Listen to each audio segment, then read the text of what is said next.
Bagaimana? Emang lagi biasa aja. Jadi nak kunci.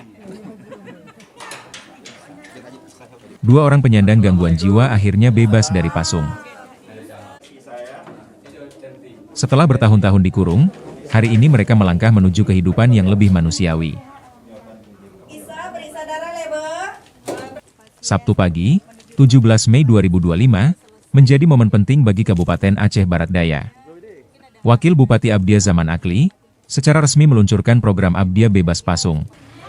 Sebuah komitmen nyata untuk menjadikan kesehatan mental sebagai hak semua warga. Didukung Dinas Kesehatan dan Rumah Sakit Jiwa Provinsi Aceh, program ini bukan sekadar slogan. Ini adalah aksi untuk memanusiakan mereka yang terpinggirkan. Tahun ini tercatat 567 orang dengan gangguan jiwa di Abdia. 4 diantaranya masih hidup dalam belenggu Pasung. Hari ini, 2 orang berhasil dibebaskan.